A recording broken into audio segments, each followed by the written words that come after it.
I thought I was caring for my fiancé's ailing Sill's baby for a whole year, going as far as to pay for everything from my own paycheck. Today I receive an anonymous call confessing that the baby I've been caring for all this long actually belongs to my fiancé and his 21-year-old GF who's in college, and their plans to use me as the free babysitter until she graduated and they both can get married.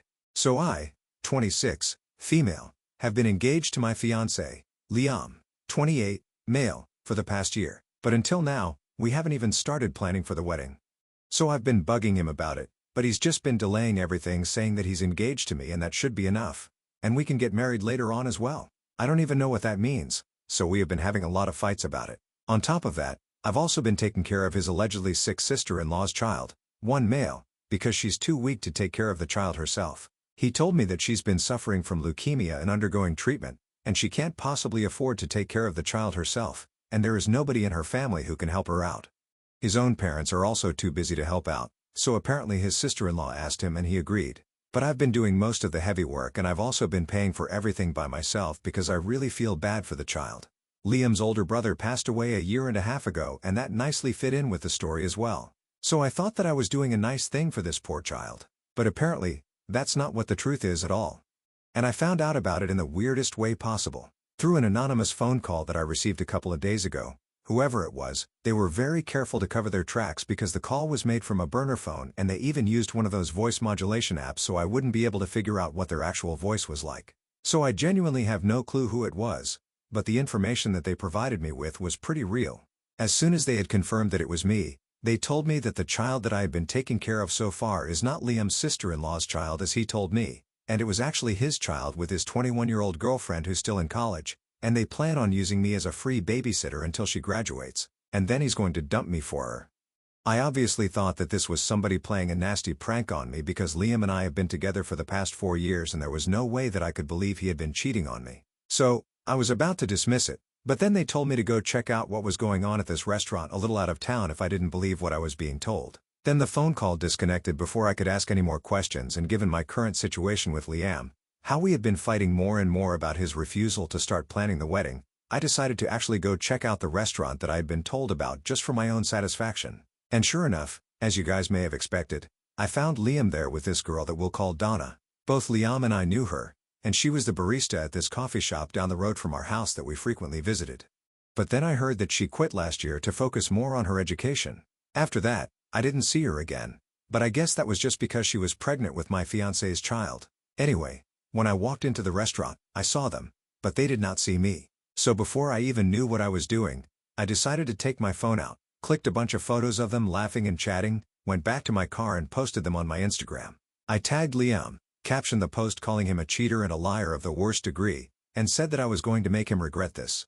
After that was done, I decided to go drive to my parents' house because that's where I had dropped the child off before making the drive to the restaurant. Once I was there, I blocked Liam and told my parents everything. I completely broke down and they told me that they were going to help me sort everything out. So after half an hour, I went back home, and by then Liam was there too. He tried to tell me that him and Donna were just friends, but I told him everything about the anonymous phone call. And now he's trying to convince me that it was probably just a stupid little prank, and apparently Donna was meeting him for work because she wanted to join his company after she graduated. And he told me that I shouldn't have believed some anonymous phone call and I should have at least discussed things with him first instead of just making that post and humiliating him. But I told him that I didn't care about any of that, and if he was actually telling me the truth, then I wanted him to take a paternity test and prove that he was not the child's father. He's been saying that he would gladly do so, but he finds it insulting that I actually need him to prove anything to me after 4 years of being together.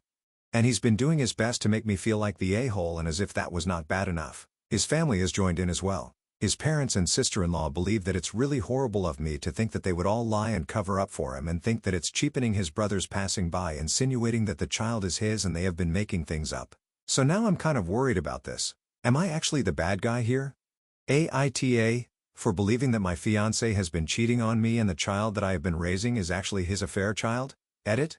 So I guess I forgot to mention this in my original post, and that's why there was a lot of confusion in the comments, so I'm clarifying it right now. Jacqueline and Liam's brother lived in another state, so we did not get to see them very often. It was only during the holidays and stuff, and after Liam's brother's passing, Jacqueline pretty much stopped attending any family events at all because she just didn't feel up to it.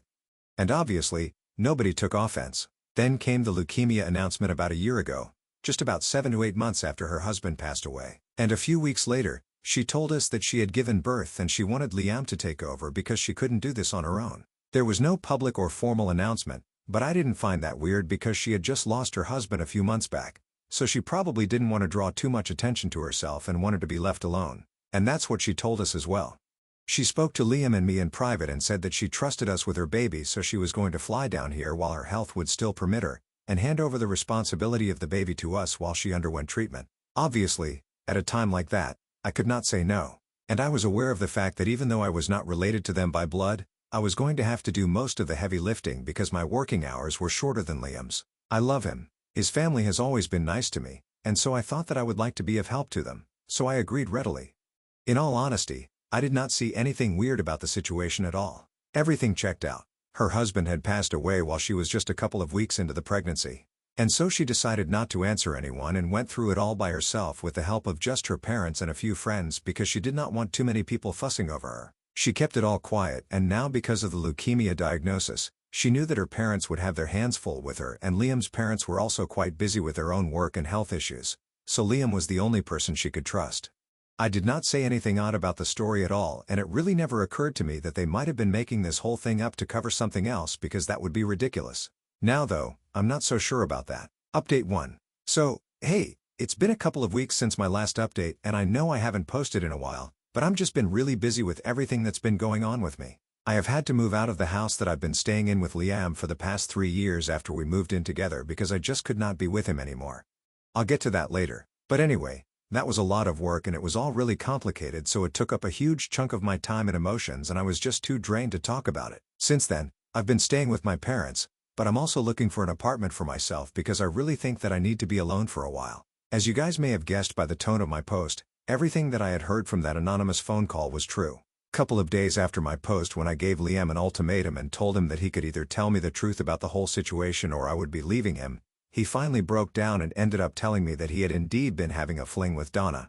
Unfortunately, she got pregnant and she decided to keep the baby, and even though he had been against it in the beginning, he started falling for her eventually. And then he told his family about the pregnancy, and instead of doing the decent thing and telling me about it and letting me have a clean break, they decided to come up with this elaborate backstory because Donna was still in college, and her parents did not have their kind of financial background where they could help her out. So they were counting on me to be kind and raise Liam's child for him while he still went out with Donna. In fact, whenever Liam would offer to babysit and take the child out for a walk and stuff, it was actually him taking the baby out to meet Donna. It was actually sickening and really twisted how they decided to use his brother's passing to their advantage and lied to me about so many things. I really cannot imagine how they brought themselves to do that to me and how they even thought of these awful things. If I'm being honest, even in the worst conditions, doing something so twisted and pathetic would not even occur to me. I really hate them from the bottom of my heart, and even that is an understatement. If I said I feel cheated, betrayed and hurt, even that would not be enough to explain what I'm really feeling. I feel like my life has crashed down around me and I've not been able to do anything about it. It's not just Liam who has let me down. It would have been much easier if that had been the case, but I feel like his entire family has collectively disappointed me in the worst way possible. And I don't think I'll ever be able to trust anyone ever again because this was one of the most horrific experiences of my life. Even Jacqueline's so-called leukemia was an act. She's perfectly fine. And now it finally makes sense why every time I suggested flying out to meet her in person, Liam would just tell me that she wanted to be left alone and would make excuses, and I would never push it either. Because even if I was busy with work and looking after the kid, I feel pretty stupid myself because I never suspected him of anything. I feel like a fool for having raised his kid, believing it to be his nephew and never having once doubted anybody's intentions. Of course, I never had any reason to because they had always been very nice to me, but I don't know. I just feel like a total idiot. I've been played for a fall, and it's been going on for the past year. And even if I wanted to get back at them, I wouldn't even know how. So the best way to go about it is to just try and move on. Anyway, this is too depressing for me to talk about. It just makes me cry every time I even think back on it. So I'll talk about the anonymous phone caller, and I finally got to know who that was. Couple of days ago, I received an email from this person. Let's call him Theo. He told me that he had a lot of information on the anonymous caller and provided me with a phone number to call on. Initially, I planned on never calling that number and actually blocking it so that they would never be able to contact me either. Because if I truly wanted to move on from this whole situation, I would have to get rid of everything associated with Liam and Donna, and this was part of it. But then curiosity got the better of me and I ended up calling that number anyway. And that's how I found out that the person who had exposed Donna and Liam was actually her brother, who found out about the entire situation just a few weeks before he did what he did. Liam and Donna had met her family. She had introduced him to them because of the pregnancy, and to them, he was just her boyfriend who was going to marry her after she graduated, and then they would raise their baby together. They had no idea about me or any of their other secrets, so Theo had been pretty cool about it. But then, one day, he walked in on Donna crying in her room while she was visiting home. He thought that something was the matter with Liam or the baby, so he asked about it and she started crying harder. And that's when the whole truth came out. Apparently Donna had had some sort of fight with Liam because she was insecure of me and she wanted him to leave me as soon as possible. But he kept saying that was not going to be possible until she graduated and found the job and would be able to support herself and the baby and then they could get married. But Donna was not willing to wait until then and wanted him to leave me now. So they had fought over that and she thought that Liam actually had feelings for me and that's why she had been crying in her room and Theo happened to walk in. And being quite overwhelmed with feelings, she told him everything. She confided in him and told him to keep it all a secret, but in good conscience, he could not do that. He didn't want to get caught either because that would totally break Donna's heart. So he had to call me anonymously. But there was no point because Donna is no fool. She figured it out herself anyway. She realized that just a couple of days after she had confided in her brother about Liam and everything, I found out, so she pressured him into telling the truth and he ended up telling her about what he had done. And he told their parents also, so the entire family ended up getting very upset with Donna because they had no idea that she had been having an affair with a guy who was someone else. She was basically a homewrecker, and her family did not approve of that. So I guess they were decent people. She's the only black sheep. Anyway, she told me all of this, and he told me that he was really sorry that it happened to me. But he and his parents wanted to apologize to me on Donna's behalf. Obviously, I told him that he did not have to do that because it was not his fault. Him and his parents had absolutely no idea what was going on, so I don't blame them at all. And I'm actually thankful to him because he told me the truth and saved me from investing more in this relationship. So that's how I found out, and I was actually glad that there are still some decent people in this world. And not everyone is like Liam and Donna because on one hand you have Liam's family who made up so many lies and disgusting ones at that just to cover up for him, and then you have Donna's family who actually did the decent thing and told me about it. Anyway, all that is said and done now and all I can do is try and move on. It's difficult because I don't just have to move on from Liam. I also have to stop thinking about his child because I practically raised a kid for a year and naturally, I developed an attachment to him. So I do miss him and I hope that he's being taken care of. But of course, I can't go back and do anything about it. All of this is just really sad. And at times, I really do keep thinking about why it had to happen to me of all people. But I guess there's no answer to that. So I'm just trying to accept things as they are, deal with it, and just move on. Update 2. Hi. So it's been a month since I broke up with Liam, and last evening, his sister-in-law decided to call me from a different number and tried to apologize to me. Obviously, I hung up as soon as I realized that it was her. But then I really got curious because I wanted to know what she had to say to me. So I waited for a couple of seconds, and then she called me again. I picked up and told her that I really wasn't interested in speaking to her and that she should stop trying to contact me. But that was just a formality. I actually wanted to know what she had to say, but I wanted to set the tone of the conversation as well. Anyway, she went on to tell me that she was really sorry about everything that she had lied about and recently she had been thinking about me and realized that if this had ever happened to her then she would be livid. She'd been trying to put herself in my shoes and ended up becoming very unhappy at the thought of being treated like how I had been, so she felt like she needed to apologize to me for her part in all of this. I thought that she was being funny with me or something, but then she told me that she was actually really sorry and that she had cut off everybody in the family thinking of me. So I told her that that was not enough because it was not going to bring back the time that I had wasted. I told her that no amount of apologizing was ever going to make me forgive any of them and I wanted her to never call me back again. Then I hung up and blocked her. But just a couple of hours later, I received an email from her saying that I was right and that apologizing after everything had already happened was pointless.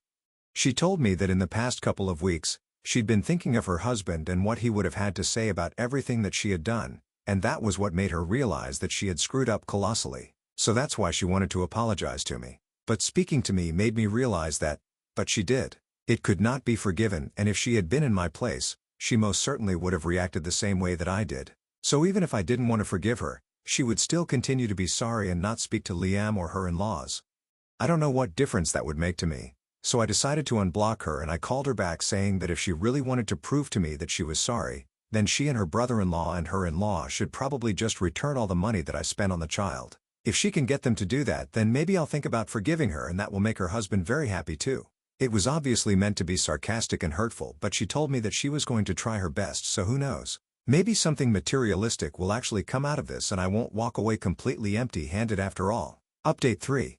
So it's been 2 weeks since my last update, and 3 days ago, Jacqueline reached out to me once again since I hadn't blocked her again. And she texted me saying that Liam would want to talk to me and that she had gotten them to agree to start paying me back for everything that I had spent. And all I need to do is come up with a figure for them so they can have an idea of how much they owe me. So I decided to speak to my parents and ask them if I should take them up on this deal or not. They said that I definitely should. I would get my money back, and that was a big deal because I don't even know how much I've spent on the baby for a year. It cannot be a small amount that I'm sure of. The only downside is that I'll have to interact with them, so all I have to decide is whether it's worth it or not. I decided that it's fine because at least I'll be getting something out of it and I won't be walking away as a fool. So the day after she texted me, I told her that I was ready to talk to him and I already had a figure in mind, but I'm not dishonest like them, so I'd actually spoken to my dad and run the calculations with him. He's an accountant, so he was able to give me a rough figure. Of course, I cannot get the exact amount back, but somewhere in that ballpark it's good enough for me, and just as I had thought, it really wasn't a small amount. It also made me realize how I was the one who had always spent my money on the baby more than Liam, and the child's responsibility had been completely mine. I never even bothered to think about it until recently because I thought of my money as our money, so it didn't make a difference who spent it, but he very clearly did not feel the same way about it. Anyway, I quoted a figure and I sent that to Jacqueline. I told her that this is the amount that I wanted, and I also told her that I did not want to interact with Liam directly. So whatever he had to say to me, he would have to say it through her. She replied saying that Liam really wanted to talk to me, but I was not going to budge from what I had decided. So later on, with no other option left, he had to ask Jacqueline to let me know that he couldn't pay that whole amount up front, so he was going to write me checks every month, and I was fine with it. But I also wanted to make sure that he would live up to what he had promised, so I told Jacqueline that I was going to get a lawyer to draw up the paperwork, and I'm going to make sure that he commits to it legally so he can't back out of it. I also added a clause in the paperwork that said that if he defaults on any of the payments, interest will be levied and the rate of interest will keep increasing on every instance of defaulting. I figured that if I was doing this, I might as well just have some fun with it. And surprisingly, he did not argue about it either. So now, since we have a signed document, I can rest assured that I will be getting my money back. And I'm glad that I did this because I feel pretty vindicated and I feel a lot less miserable because I've been very productive. So I guess that's good for me. Obviously, it's still very difficult for me to deal with everything that's happened, but this definitely softened the blow if I'm being honest. Update 4. So it's been a couple of months since my last update and the payments have been coming in regularly. That's a good thing. I've also heard that they are getting married, Liam and Donna, and he had the audacity to invite our common friends. Everyone knows he cheated on me. Everyone knows what went down because I posted about it as soon as I found out. Of course, I've taken that post down, but people still know what went wrong, and I was surprised that he invited these people in spite of knowing that they were obviously not going to attend. Nobody has spoken to him ever since I made that post, so this is actually pretty amusing that he really thought that they were going to forget about it and attend his wedding. All my friends reached out to me and told me that they had been invited and even sent me proof of them RSVPing to decline the invitations. And people might consider it petty that I'm happy about this, but I really am. I don't care what anyone else thinks, and I have kept in touch with Theo as well. We're not friends. We don't speak on a regular basis, but he does reach out to me occasionally to give me updates on Liam and Donna. I have heard from him that apparently Liam has had to give up the house that we used to live in because the rent was pretty high and he could not afford it without me. And with the baby and everything, him and Donna have had to move into a smaller apartment, much smaller than whatever he's used to. The cherry on top is that it's not even in the nice part of the neighborhood because with the payments coming to me every month, the cost of raising a baby, and on top of that, the fact that Donna is still a couple of months away from graduation. I'm guessing that Liam's financial condition right now is not too good. And he also has to support Donna entirely because her parents have cut ties with her since they were not happy that she chose to be with him. They had wanted her to leave him and raise the baby with them, allowing Liam to see the kid on the weekends, but that was obviously not what she wanted. So she fought with them and left the house, and since then they haven't spoken. This also means that they are not contributing to her life financially anymore, which means Liam is pretty screwed, and I am just really happy.